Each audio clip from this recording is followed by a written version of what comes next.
The road between Melbourne and Sydney is perfect to travel by a motorhome. There is just so much to see and do. At Gallivanting Oz, we use a number of suppliers to match the best vehicle to your needs, and you do not pay any extra to deal with us than if you went straight to our supplier. However, you will benefit from our service, the greater variety of vehicle options, and our experience. And it's that experience we would like to share with you today, travelling between Melbourne and Sydney. It's a 1,200 kilometre journey along the coastal route. However, the inland road is also a worthy option, with many people doing a round trip to experience both the stunning yet different landscapes. This travel route will be cold in winter, with autumn, summer and spring the most popular time to experience. 7 days is a good amount of time. However, if you have a few more days, it will allow you to appreciate the numerous walks and national parks that are found throughout this route. Our retired clients do tend to take a little longer, some around 3 or 4 weeks. There's also some freedom camping opportunities and commercial campgrounds, with some in stunning locations. If you're travelling this route through any peak holiday period or school holidays, you'll find the campgrounds do fill up, and it would be wise to book ahead or choose to stay inland a little away from the popular coastal areas. Prices for the caravan parks vary depending on the time of year you're travelling, but expect to pay anywhere from around Australian $25 to $45 per night for 2 adults and a powered site, depending on the location and the facilities offered. The Camps Australia Wide Guide lets you know the locations of the free and low-cost camps, including national parks. You'll also find some of our lower-cost commercial camps, which are less than Australian $22 per night for 2 adults and a powered site. It's great if you can get your hands on a copy of one of these map books. You can pick up your camper in Sydney or Melbourne from one of our depots, and it doesn't really matter which direction you travel. Some of our clients include a detour first west of Melbourne along the Great Ocean Road before heading back up to Sydney. To give you an idea of what you might see along the coastal route, we have shown an overview of some of our favourite highlights. Northeast of Melbourne is the Yarra Valley wine region. It's only about an hour out of Melbourne and a pleasant drive. Enjoy time at the cellar doors and indulge in the local produce. That's a great thing about having a fridge on board your camper. You can purchase some cheeses for happy hour direct from the dairy for later on in the day. Phillip Island is a beautiful detour and famous for the little penguins and their nightly parade. It's a beautiful drive to Wilson's Promontory. You can camp inside the national park, although it is busy over holidays and summer weekends, or there are camping areas outside of the national park, including a free camp at Yanaki if you're travelling in a self-contained camper. Enjoy the stunning scenery, which includes beaches and headlands. There's plenty of scenic lookouts and walks to really appreciate the park.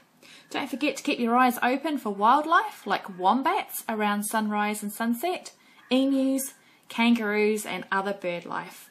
Continuing towards Sydney, enjoy the scenic South Gippsland Highway, although there's still plenty to see on the Princess Highway too. Enjoy the side roads out to the coast to experience the wetlands and watch the local bird life.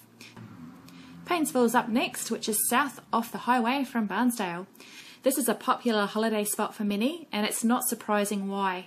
Known as the boating capital of Victoria, it's set on the biggest inland waterway in the southern hemisphere. Lakes Entrance is another boating paradise. The scenic lookout as you're entering the town gives a good appreciation of the area. Having both beach and lakeside activities makes this another popular holiday spot and destination for locals. At Orbost, enjoy a beautiful lookout over lush farmland and on towards the Snowy River. At Orbost, you can also head back out to the coast along the banks of the Snowy River, where you'll find a number of free camping areas for self-contained motorhomers. We felt it was a beautiful way to end the day watching the sunset on the hills around the river. Laid-back Marlow is a good place to chat with the locals. They just love their fishing and boating. You'll see plenty of people trying their luck at catching salmon or one of the other prized species. Meander along the coast to be rewarded with plenty more stunning scenery on your way to Cape Conran. There's another national park campground here with plenty of remote beaches to relax in.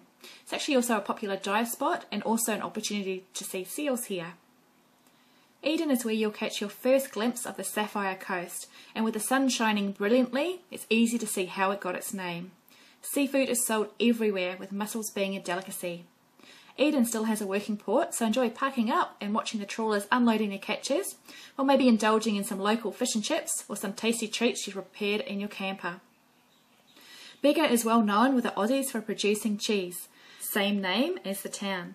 The Bega Heritage Centre gives you the opportunity to taste the product and of course purchase some of those cheeses you don't always see in the supermarket. The area around Bega is very lush and you can see why the cheese tastes so good. Tathra is well known for the old steamer wharf. It's also arguably one of the best places to get oysters in Australia. At Tathra you can join another tourist drive up the coast rather than taking the Prince's Highway. There's also plenty of camping all along the Sapphire Coast, both in national parks and commercial camps. If you have time and are interested, you'll also find plenty of bays that offer great snorkeling and fishing. Central Tilba is a historic village. This beautiful 19th century town has been preserved in the most magnificent setting, overlooking farmland and the surrounding hills and a stunning escarpment. It's so easy to lose time here. There's excellent coffee, cheese shops, fudge tasting, galleries, boutiques and much more. The feel of the place is very welcoming and worth spending some time. Bateman's Bay is another delightful place, situated at the mouth of the Clyde River. There's plenty to do and of course seafood to enjoy. Jarvis Bay and the Booderee National Park are what we highly recommend visiting and perhaps enjoying for at least one night camping. There are numerous walks and beaches to explore, and if you need some cafe time, there couldn't be a nicer location to visit than Huskisson, overlooking the stunning waterway. Think white sand and turquoise blue water. Getting closer to Sydney, detour just north of Nowra to Kangaroo Valley. It was a stunning drive up a mountain which offers spectacular views of the farmland and the coast in the distance. If you're planning on doing this route, we'd recommend popping into an information centre after you've picked up your camper. You'll find they'll have plenty of information and local maps so you can plan your holiday to your personal tastes. For those of you who like fishing, why don't you pack a collapsible rod in your luggage? You can just put it inside a poster tube.